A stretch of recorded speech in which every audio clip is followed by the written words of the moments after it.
I've heard them sing, he paid the price and Jesus bore it all. I've heard them sing, I'm coming home, and heed the master's call. I've heard them sing the modern songs and songs of long ago. But amazing grace, so sweet the sound, is the sweetest song I know. Amazing grace, so sweet the sound, oh how sweet is the sound. No sweeter song, sweeter song in this life could be found. Heard about the Savior's blood, washed as white as snow. But amazing grace, so sweet the sound, is the sweetest song I know. It was the song my mother sang in sweet and humble voice. Like music from the world above, it made my soul rejoice. Its soothing words and melodies like the rippling waters flow. But amazing grace, so sweet the sound, is the sweetest song I know.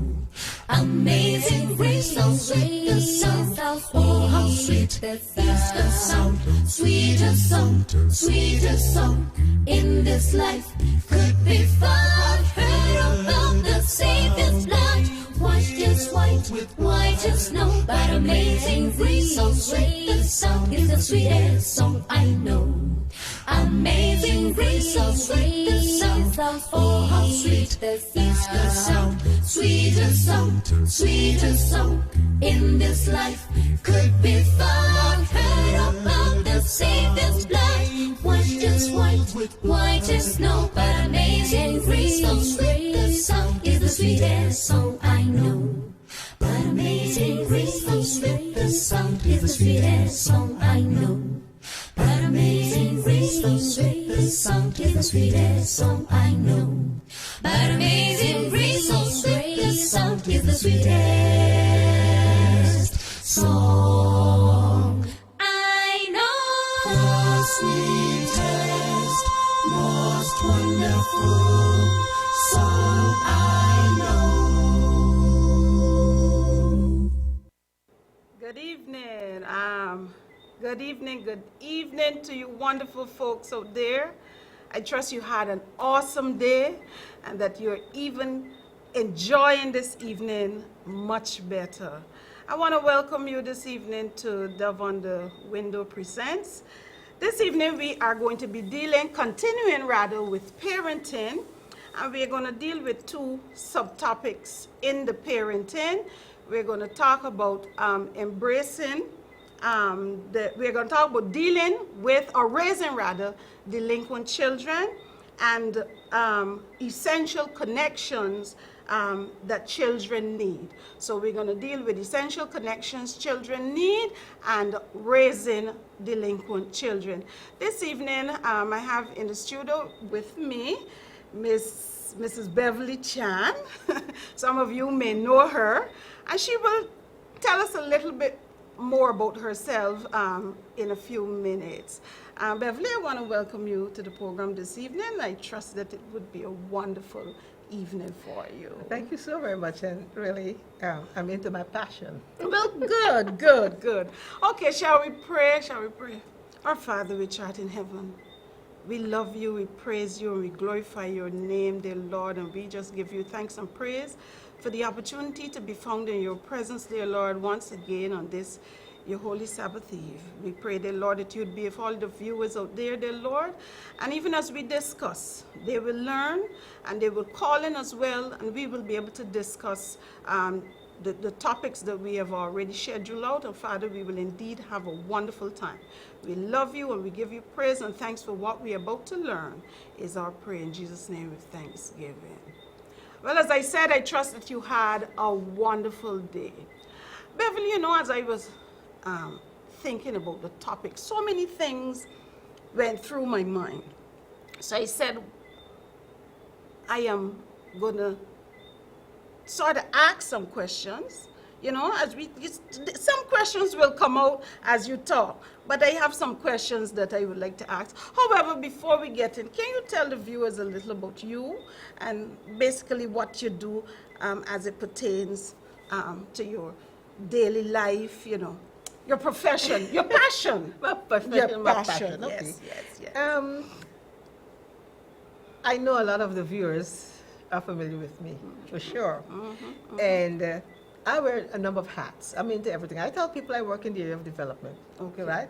Developing human development, every aspect of it, right?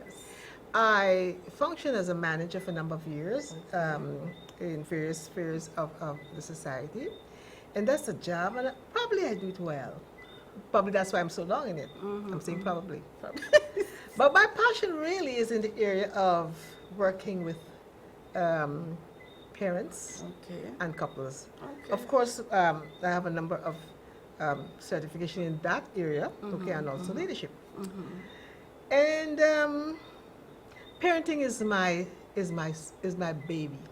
As a matter of fact, the parent systematic training for parenting began with myself and a very distinguished social worker, Ms. Patrice LaFleur. She's Okay. now the head of UNESCO here in Guyana. Okay. And we established the route, in fact, revitalized, I should say, in the early 90s in relation to systematic steps for parenting. And it evolved into all that's happening now. A number of the persons who work in the area of parenting were trained by us and a few others, okay? Okay, Some at the University of Guyana and so on. And so I have seen tremendous turnaround in the lives of children Yes. just by working with their parents. One of the things people will come to me and say, Mrs. Chan, I have a child I would like to bring for counseling. We want you to talk to the child. How old is the child? All right? What's happened to I said, I don't need the child, I need you. Because I am convinced that if parents get it right, children will respond. And I'm not saying this because I've seen it. You know, I had a very great parenting program. And you know what? A workshop on parenting cannot work. Okay. Just throwing a little bit of information here. Here and there. I'm talking about systematic training in effective parenting. The first one I conducted last 6 months. Okay.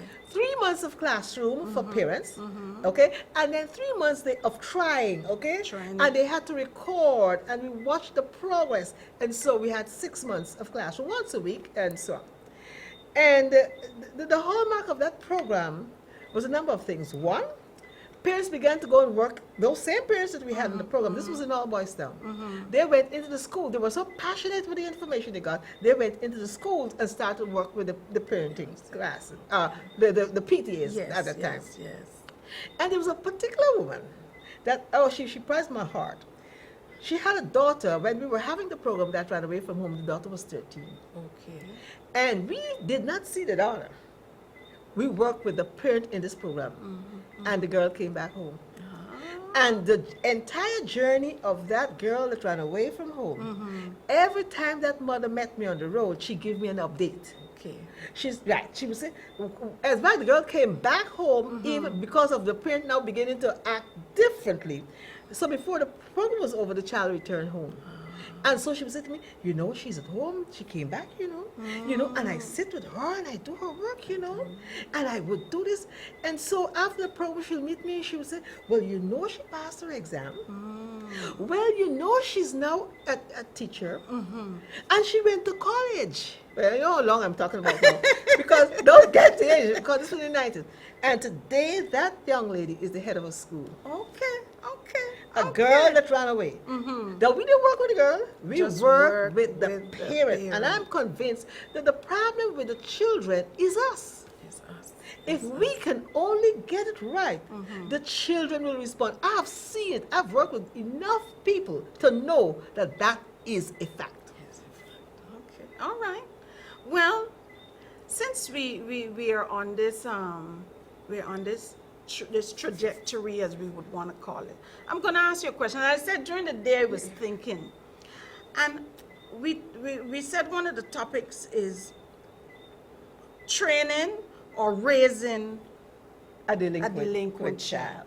So one of the first things I want to ask you is, when we say raising a delinquent child, what do we mean? What does that mean? Well, most times we talk about raising children to be productive in society, raising children that are well behaved, raising children that will add to life, and all the good things we talk about raising children. But we never talk about raising a delinquent child.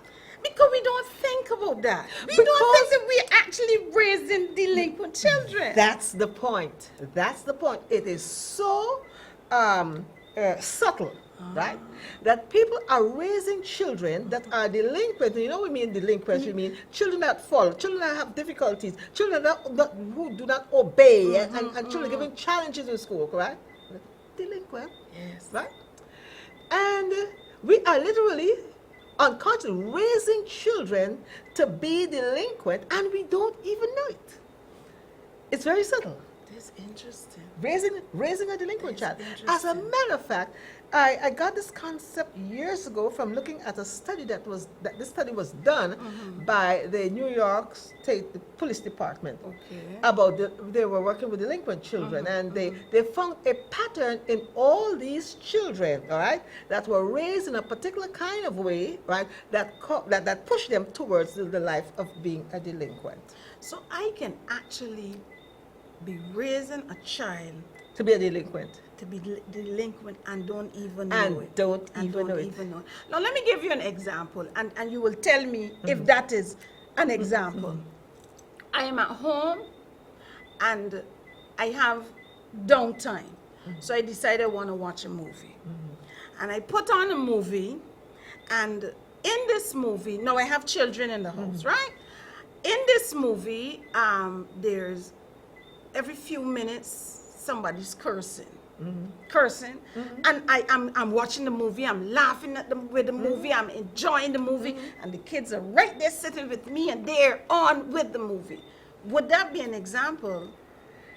It is because what you're actually doing, you're modeling, right? Values are not taught, they're caught.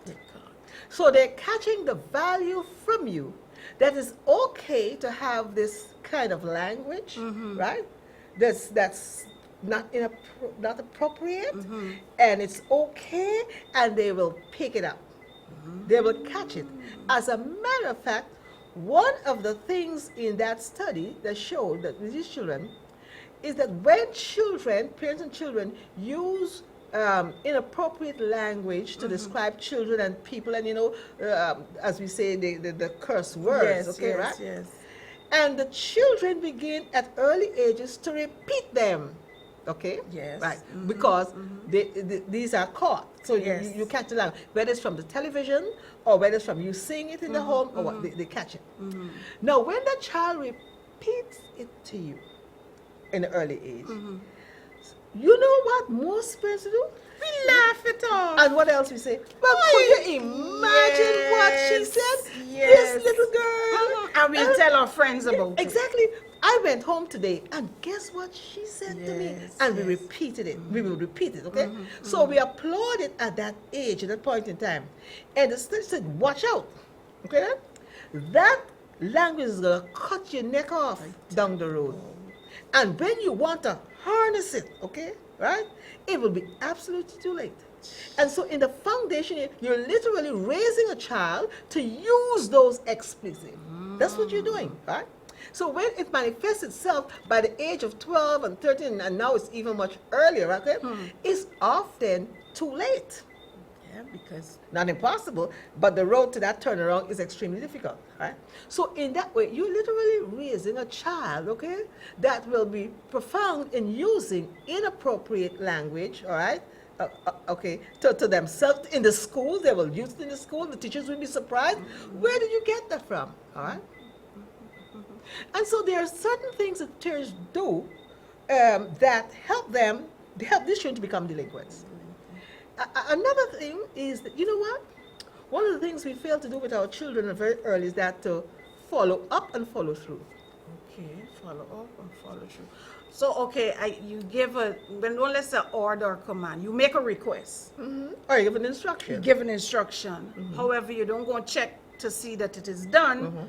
and how it is done. So that's what we say. Yes. We now follow through. You We don't, just you tell give them. an instruction, okay?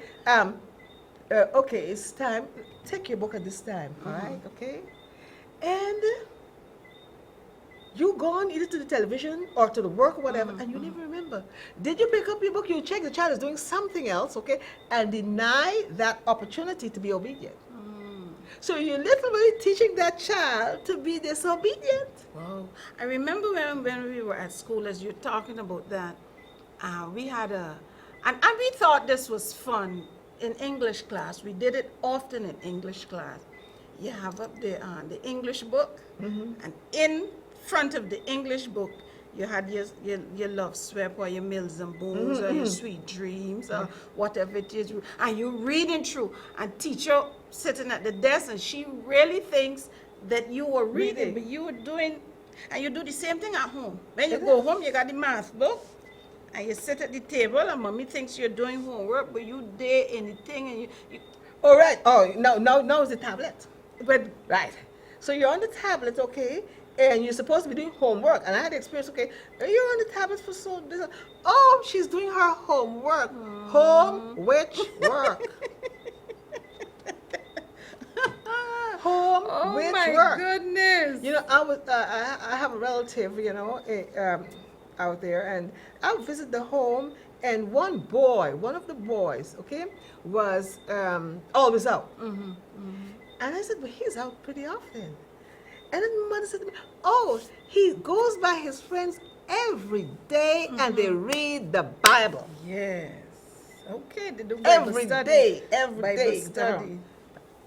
You want to be Uh-huh. a pastor? I don't know what he wanted to be. I don't know what she wanted him to be, but that raised a red flag for me. Yeah. But a child at that age, every day for long hours out of the home, go to his friend's house to read the Bible. Well, the Bible is a good book, right? It's nice if you can do that, but that's a red flag for me. You gotta check it And out. you know what the child was actually doing every day? Was going to McDonald's and feeding on these junk food. Oh my goodness. Sitting for hours. That's what he And was just doing. eating. And he is a young adult, and right now, he has a stroke in hospital. He got this size, early diabetes, okay? Riddle his system. And right now, he's on, Yes. all because, right, he wasn't monitored, okay? Delinquent behavior that resulted in a serious condition. And he's obviously going to Yes. So basically, we have to be able to monitor the children. again. And the monitoring is not being a supervisor with a big No, stick, you know. no. But it's a very nice way, all right, to monitor, okay? How are you getting on? Which page are you at? Yep, I'm yep. coming to help you. Could we go? So the child knows that you're following up, okay? Are you Right? getting through? Are you getting through? Can I help you there? How far are you? Okay? But we put them, and you're literally raising a child, right? Okay? We teach children to be disobedient by not having them follow, you know, the guidelines. The other thing too, they're very simple things, all right? Like picking up after children. Yeah. Right? That's the one thing. Yep. Pick it up. They put something down, and as a mother, they leave the cups, they leave this everywhere, right? just walk And and here what we do, just we fret and we pick it Pick up. it up. Yeah. Right? We fret. Why are you all leaving these things here? Right? We pick it Why up. are you doing this? Okay? Every time I'm tired telling you all not to pick it up, and you're gone with it. Yeah, No, yeah. you're doing two things, right? You're fretting and you pick it up. And you pick it up. But what actually you're teaching your child not to take you seriously. Yeah. Well, Well, let- you only fretting. Well, let me tell you my story, because I think I have no moral authority to speak to anything that I haven't tried. Yes. Yes. And one of the good things is that I had this information, right? When my child was pretty small, and my home was my lab. Okay, so I can understand. Yeah. I would try them, and so my child had a way, you know, milk and Ovaltine in Yes. the cup in your room. Yes, yes. Oh, yes. Sometimes mommy come and find it days after the aunt's eating it. Yeah, so I would go in the room and I would see it there. Now I have a choice. I think about the ants, right? I think about anything that can get there, right? Yes. Whatever. Either to pick it up, and then when they come home, fret about it and say, "You're always using yeah, we yeah," or to leave it there. So what? I took the risk. Well, it's not a risk. I deliberately left. I would leave it there. And I will allow the ant to get in it, and I would watch them inside. And it will stay there until they get home. Oh. That is hard. No, it's not. That's not.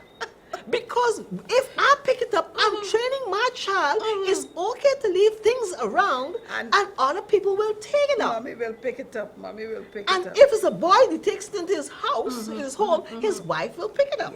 Yeah. So when they come from school, I take them straight to where it is, and they look at it, and they know the rhythm now, okay? And so they sit and they pick it up and they go and they watch. I don't have, after them, I had to say a word. As soon if they throw their towels around, okay, I don't pick it up. As a parent, maybe we want a nice house, a clean house, but that is a place where the learning takes place. So, and I remember one time when I got into, the space, right? My son, he used the towel and did it. Just put it behind. Yes, mommy, right? Because already he knows why he's in the space, because something is out of place. Yes. So after that, it became fun. It became fun. So picking up after them, how do you rewarding them? I thought in child care, right? How to get children to pick their toys up. And the feedback was in one night, she was so elated when she came back to the program. She said, I can't believe that little technique worked to have her son pick the toys up, okay? Thank you. What we do is what we call advanced behavior praise. Okay.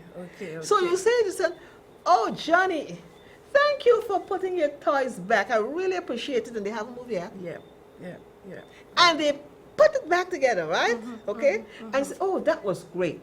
Just by praise and thanking them before they move, the right? act has been Thank you for tidying the kitchen for me, okay? I really appreciate it, okay? And when children are doing, another thing too, when children are doing things that they're angry, children tend to not to like wash dishes, eh? I don't know. Okay. Was I don't like it too. enough. Okay, so I can understand, okay? And I remember my daughter, sometimes when she has, it's her turn, she will do, and she's angry. Yes. Now, I don't focus on the anger, okay, right? So I remember one time, there's a story, and I went up to her, she was washing dishes, and I said, there was a little girl by the name of Mary. She sang while she was washing dishes. I can sing for you, So I don't focus on, because there are children. It's all okay to get upset. Who like wash dishes and sweep house and that? Yes. So you don't pay attention to that. You pay attention to how you can help them to reframe the thinking about what they do. And so we started to laugh. Yep. Because it has become a joke now. The other thing in raising a delinquent child is that let your yes be no and your no be yes. Let your yes be no and your no be yes. Elaborate on that. Mommy, can I go and play with Jenny? No, not today. Oh, mommy, I was stay long. Mommy, just let me go. Oh, mommy, please. Oh, mommy. And mommy said, okay, go, but don't stay long and behave yourself. You've just changed your no to a yes. That child is now learning. You're teaching that child to manipulate you. And as they grow older, they will no longer take it. So what I did, what I did was here. When my child asks me a question for something or to go anywhere, right? I will say, let me think about it. Okay. Let me think about it, right? Why do you want to go there? Where it is? How long will you say? Get and say, let me think about it and get back to you. And it came such a rhythm that my daughter would say to me, Mom, can I do A, B, and C? Think about it and let me know. Yes, I can understand that. Think about it, let me know. Let me Because after time the child begins to know, you're going to think about it. You're going to ask questions about it. Yes. So when you give that answer, that's the answer. Yeah. But sometimes we rush to say yes or Yes, no. and We ourselves haven't processed it, And and then then we have to change our mind. And more often than not, in the child's favor, or even if you change your mind against the child's request, then the child is hurt. What about, for instance, you have done something to upset your parent, mother or father, you've done something to upset your parent, and you were supposed to go somewhere. I know this happened a lot when we were growing up. Let's say the pathfinders had a outing, a cookout or whatever. And you get up in the morning, you know you're supposed to get ready to go to this thing, and you get up and you do all you had to do, and you dress, you get your bag, whatever you got to do. And when you're ready to go through the door, first thing mommy says is, where you going? I'm going to meet the folks. She said, you're not going nowhere, take off your clothes and go back in the house. But you know, traditionally that worked. Okay? And one of the difficulties, if you're raising your child the same way you were parented, you're going to lose your child. Okay. Because the world has changed, all right? Your principles don't change. Yeah. Right remains right, wrong remains wrong. Okay, right? Principles, but your methods of moving children to what's right or what's wrong must change. All right, it must change because remember, traditionally, it took. You know, there's this good African proverb which says it takes a whole village to raise a child. It's a popular thing. But my take is at that time, because we had what we call social parenting. Everybody parented your child, okay? Yes, correct. And it was collective, and the methods and the content was the same. Today, it's different. You put your child out to the whole community, you're going to lose your child because there is no longer the collective approach to thinking about child rearing. I mean, traditionally, everybody was beating you. That's why it was so right. And that's why it felt like the right thing to do. Because the teacher, your mother, your grandmother, your neighbor, everybody, it had to work. Not because it was right, but because there was a collective voice that made it so profound. Today, there's no longer a collective voice. Right? And so because you have that not correct, there's fragmentation about how we train our children. So across the neighbor you can do this, in your aunt's house you can do that, and you know what. And so while there is this disintegration of how it should be done, as someone said, while the adults are caught up in the paralysis of the analysis and thinking it through, the children are having a field day. Yes. Oh, they're in the driving seat while we are deciding. Trying to figure out what we're going to do next. Right. The state is saying don't beat or beat, and the parents and the churchgoers said, spare the rod and spoil the child. Foolishness is bound up in the heart of the child, and the rod of correction driving. I was at a parenting meeting, but if they know the history, if people know the Bible in context of history, they will see what that really means. But we don't have time to go into that. Yes. So what we do is to use those systems to support the madness we do in terms. I was at the parenting workshop when I listened to, and they were talking about not beating children and other ways and stuff. And I watched a lady walk out that she didn't say anything during the session. And you know what she said? If they think I'm going to lose my God-given right to beat my child, not a bit of it. So that workshop didn't help her. Yeah, because she was rooted and grounded in a belief system that was not addressed in the session. Exactly. And unless you don't address those things, right, okay, and give people an opportunity to share, a lot of them leaves feeling more of, well, I won't say a lot of them, but many of them, some of them do leave. Some people have change in behavior, right, okay? And if people know better, I know they're likely, and I say they're likely because some people know a lot of things, right? And they don't do it. That's true. Knowing something or not doing it is equal to not knowing. I know. Right. So we say they're likely to do better. Okay. They're likely to do better. So these are some of the steps. So when you let your yes be no, the other thing too, we help you to raise a delinquent child, is that 2 year, you know, the terrible twos, when they stamp and tramp and throw down themselves on the ground. They have that tantrum. They got the tantrums. And they say no. And then what most patients would do? You leave them.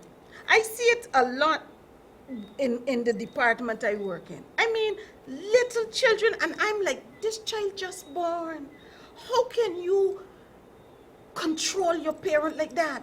you want the child to stand on the scale, the child says no. You put the child crops up the foot, and the parent doesn't know what to do. Well, and that's in public. That's in public because in private, that child was trained differently. So you have a private relationship with the child at home, and when the child gets outside, you want that child to automatically behave in an acceptable manner. It doesn't work that way, all right? So that's a reflection of what the child is just displaying, what the child What is is used at not, home. yep, Because yep. when they behave in that manner at home, more often than not, the parents respond in kind. Yeah. So if it's something they want, they get it. Yep. If it's something they want to do, they allow them to do it out of that stampede. Yep. You're literally teaching that child that's how to behave to get what you want. And they don't grow out of that. They grow into it. It only becomes worse as it works out. Yeah. So, and when in public now you're embarrassed, you're trying to correct the child. Right. You know, it's almost as there's no behave. They don't say that literally, but on because their they- faces it's as though. Yeah. Yeah. If probably no doubt, I'm not in the home, so I'm speaking there. But more often not in the home, whatever that child probably had asked for the peace, they would give them.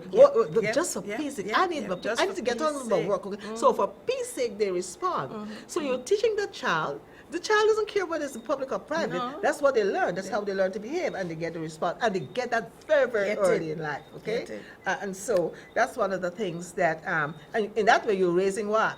Delinquent You're children. raising I was at my daughter's house the other night, and there was this little girl. She can be no more than 3 years old, and her mom wants her to sit in the chair. And she would sit for 2 seconds, and she gets up and she's gone. And the mother would just come back here. You know what the mother told me? Because I'm telling this little girl, I said, you just born, you're 3 years old. How can you give your mom so much problems? I didn't talk to the mom to ask any questions. I was just amazed at what this little child was doing and what was the reaction of the mom. You know what the mom said to me? She said, iPass. That's what she said. I am her iPass. She listens to the teenage niece that she has. And as I said, and I was thinking, I said, whoa. In other words, that parent has already accepted that Yeah, behavior. that's- her eyes pass Yes, me. yes. That's what I pass. So. Exactly. So raising a delinquent child. Okay. I watched a little boy a couple days back. He had his this what you call. Okay. And they're playing the games on the tablet. Okay. And I heard this child said, "Oh, I am not winning. Oh, I'm so upset, right? But not winning." And I eventually said to the mother, because these things passed me by, I said to the mother, you have to be careful. Yeah. That child is learning to have low self-esteem and a low value of himself simply because he's not winning that game. Life is not about winning or losing, it's about how you play the game. Well, we know that, okay? Yes, But yes. these children now, is all about the games that they play and about winning. And they take that into the real world, and so they have to win at everything at all costs, and they're gonna do every and anything just to win. And you see where it will start. So when the child displays that behavior later on, we say we make children, but we don't make their mind. That's escapism. Somebody You're told me that. escaping from reality. Somebody You told have me. made a mind, but you have modeled.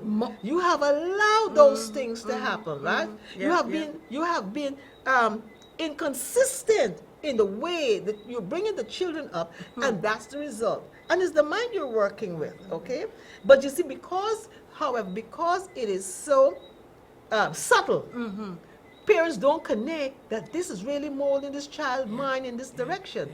Because simple thing like giving them what they want. The other thing too, I really like this one. You ever notice parents with little children trying in public to tell them to say thanks? I'm yes, that's something that has, I always mention, why you gotta tell her to say thanks? Yes. You got They give something, you say, come on, tell Auntie thanks. Yes. Tell Auntie thank Yes. you. And the child is looking at you like, what should I do to be saved? Exactly. Say thanks. What's And look at me, that? Thanks. What's that? What is that? Yeah. Right? So I have to taught children how to model, because in the public it looks like a strange word. But you don't have them say thank you. And that starts from the time the child is in the cradle. Yes. You bring some thank you, Wow, right? wow. Could you, and please, say And please. even good morning. And I good hear morning. parents say, tell auntie good morning. Tell auntie good morning, right? Tell auntie good morning. Or tell her in the public. You can teach that in the home. How is it in the home with you? When you wake up, you say, good morning, Joy. How are you doing, right? Good night, Joy, right? Yes. When you give them things in the cradle, right? Thank you. Yeah. You say, could you please bring my shoes? You put please into the language, right? Thank you for bringing the water for me. Thank you for, could you please bring my towel? Thank you very much. I appreciate it.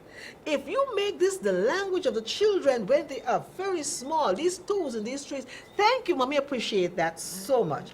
When they go outside, thank you is not a strange word. It doesn't.